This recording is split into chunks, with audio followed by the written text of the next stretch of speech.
Okay, gang, hour number 3 coming your way now, and we get to spend some time with a friend of ours.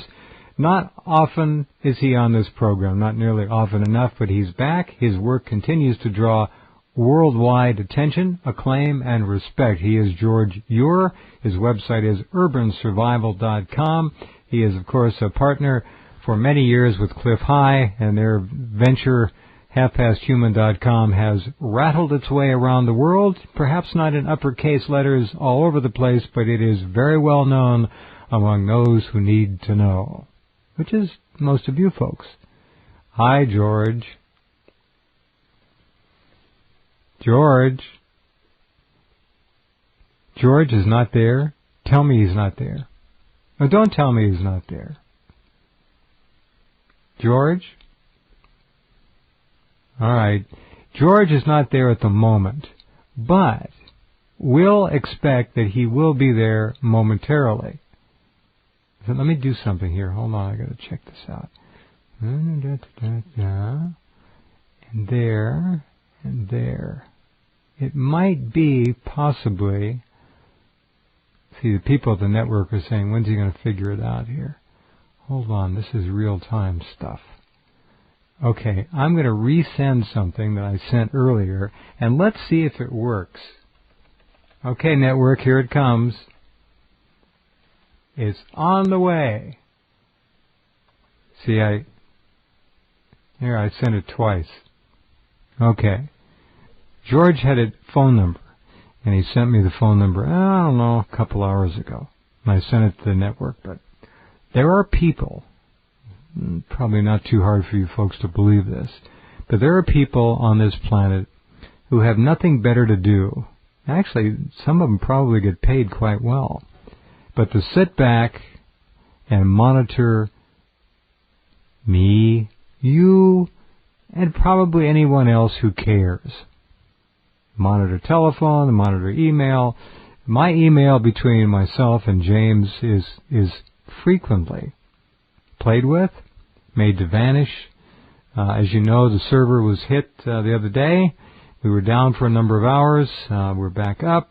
But when you have unlimited money and you control much of the world, you can do anything you want at any time. So I would probably guess that my earlier email didn't get it. Didn't make it. So I just sent it again. I'm going to send it. You know what I'm going to do? I'm going to send it a third time. This will make 4. Hold on. Wait. Okay, I'm sending it to the network right now. Now, I don't know if this is going to work, but we'll find out soon enough. In the meantime, George's website, again, is urbansurvival.com. Replaying 1929 to 1930. Do I hear him there? Probably. See? Did you just get online now? Oh, I've been sitting here anxiously waiting for your call. I can barely hear you, by the way. I'm here. Oh, there you are. Okay. Indeed you are. Well, what happened was I sent your phone number to the network, Brass, and the email was intercepted. They like to play tricks like this on me. So I sent it again and again, and they just got it and called you up. Really? So, oh, yeah. Well, our server was just hit the other day, too. I saw that this morning, Jeff. I'm sorry that happened. That's disgusting. It happens. They do it. They get it. They, and we all know who they are, they can do anything they want with any type of internet service provider connection. It's child's play. I mean, it's all doable. So whatever. We don't child's play. It's a 43 megabyte wide pipe off of most ISPs. True. See, we at any rate we know they can. Yeah. Oh yeah. They can do whatever they want, and they do like to cause trouble. But they're not going to win. It doesn't matter. Okay, I was telling everyone about your website, Urban Survival. We're playing 1930.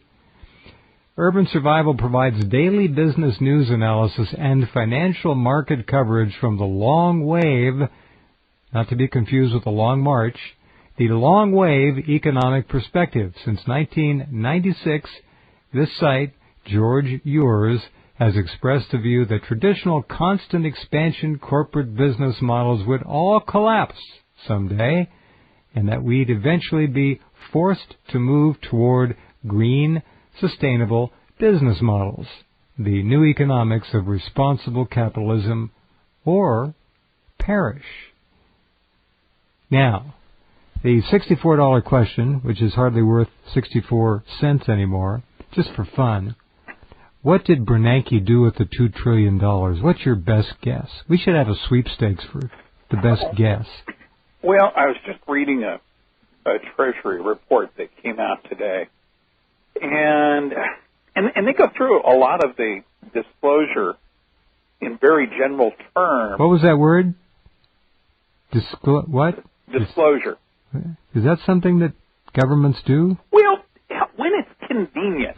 I see. And when it's in an amorphous block that can't be torn apart, scrutinized, audited, Got and it. so forth. Okay. Right. Yes, understand. Then the big generalizations. You know, they'll slap you around with a big generalization. Uh-huh. And it's like, you know, Ron Paul trying to audit the Fed.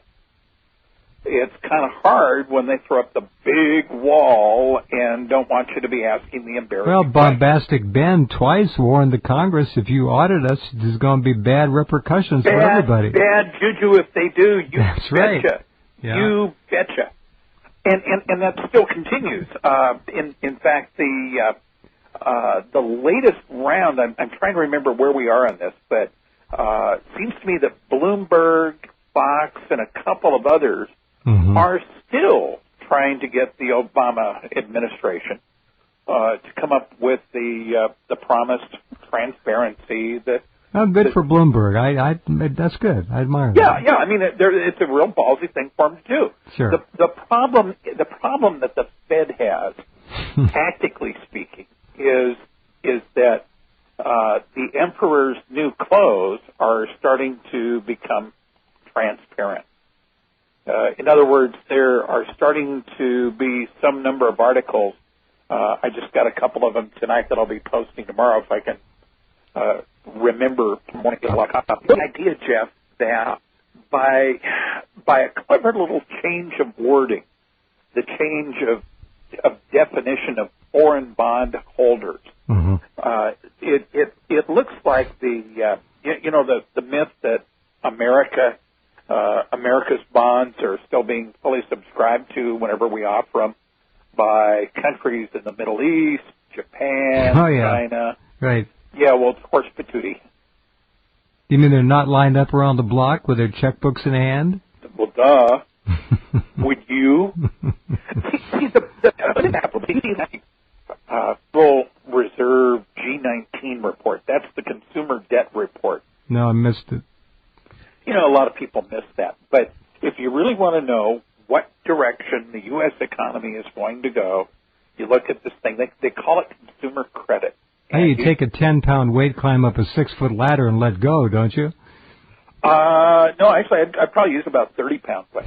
Okay. Although they'd hit the floor at the same time, right? That's right. Terminal velocity is reached, and then it doesn't matter. That's right. 32 feet per second per ouch. That was my foot. Not if you're up on the ladder. Yeah, I usually hit my foot on the ladder. Oh, I see. All right, go ahead. Yeah. So the problem is with the consumer debt report, they call it credit. You see, if you're a banker, you are a creditor. Isn't that cute? It is. It makes it sound like credit is just a marvelous thing. It's amazing. It is. But I mean, it's like telling people, you want to fall up. And people, every time somebody falls on their face, trips on a banana, or falls off a ladder or whatever, you tell them that's up. I have a cat by the name of Zeus who I've trained to believe that he is a dog. Uh-huh. And so I go, here, boy, and my cat comes, right? That's cruel, George. Cruel. Well, he doesn't know. No, he doesn't. No, he doesn't. It's not cruel on the level that he would understand. So you're right. safe. And the same thing is true with calling consumer debt consumer credit. Well, truth is fiction. Fiction is now truth. Oh, yeah, that's right. Orwell was right. We're here. Orwell, if he could see what was happening now, and he probably can from his perspective, would probably just at first howl with laughter and then start sputtering in rage at how you've gone too far. We haven't gone far enough. We must intervene for the citizens. God, it's amazing. All right, back in a flash with George Ure. That's Ure, urbansurvival.com, one of the most highly respected. What would you call yourself? Cynical economic outposts out there. Thank you. And more. And we'll be right back.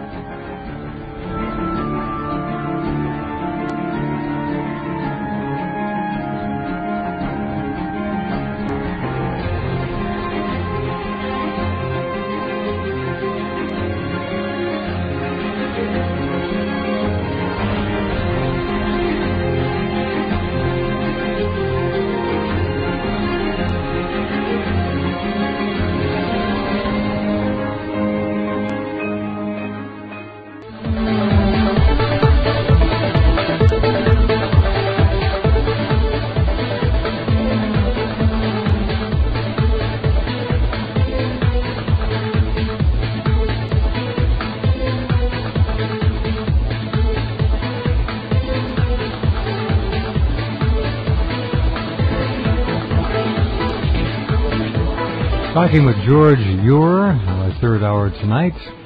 Go ahead, George. Oh, I was just grousing about the current state of... Grousing? Grousing. You grousing about something? Well, just the Federal Reserve's G19 consumer... How about raging? No, I grouse. All right. Besides, raging will depress your immune function, so just go ahead and grouse. Raging will get you a visit by the suited fellows. That's right.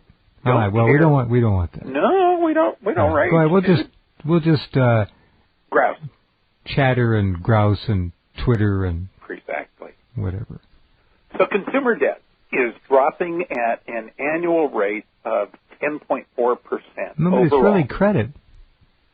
You don't have it right. It's really credit. I'm sorry. I forget. Let me put my banker hat on. Yes. You want to go ahead and put on the yoke of consumer oppression here? The yoke, the leg irons of consumer oppression. Let me tell you the yoke. The yoke is 10. On me. The yoke is on you. That's right. You're a consumer. You have been yoked in Mohican. Totally. So 10.4%. That's the rate which consumer credit is presently dropping. Now, let me ask you kind of an interesting hypothetical